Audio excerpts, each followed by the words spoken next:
Major Tom. Out of the three of us, Miranda had almost always been the sweetest to August, hugging him and playing with him long after Ella and I had moved on to playing something else. Even as we got older, Miranda always made sure to try to include August in our conversations, ask him how he was doing, talk to him about Avatar or Star Wars or Bone or something she knew he liked. It was Miranda who had given Augie the astronaut helmet. He wore practically every day of the year when he was 5 or 6.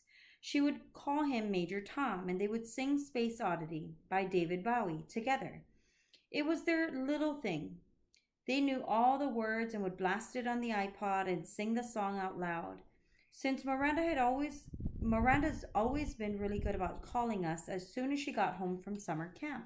I was a little surprised when I didn't hear from her.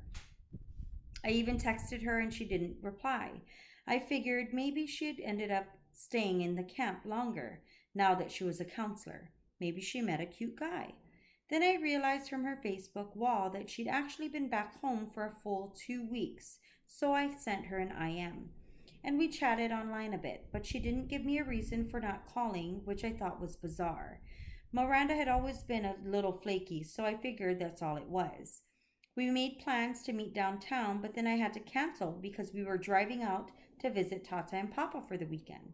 So I ended up not seeing either Miranda or Ella until the first day of school. And I have to admit, I was shocked. Miranda looked so different. Her hair was cut in this super cute bob that she dyed bright pink, of all things, and she was wearing a striped tube top that A, seemed way inappropriate for school, and B, was totally not her usual style. Miranda had always been such a prude about clothes, and here she was all pink haired and tube topped. But it wasn't just the way she looked that was different. She was acting differently too. I can't say she wasn't nice because she was, but she seemed kind of distant, like I was a casual friend. It was the weirdest thing in the world. At lunch, the three of us sat together like we always used to, but the dynamics had shifted. It was obvious to me that Ella and Miranda had gotten together a few times during the summer without me, though they never actually said that. I pretended not to be all upset while we talked, though I could feel my face getting hot, my smile being fake.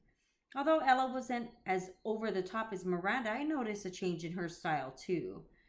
It's like they'd talked to each other beforehand about redoing their image at the new school, but hadn't bothered to clue me in. I admit, I had always thought I was above this kind of typical teenage pettiness, but I felt a lump in my throat throughout lunch. My voice quivered as I said, "See you later," when the bell rang.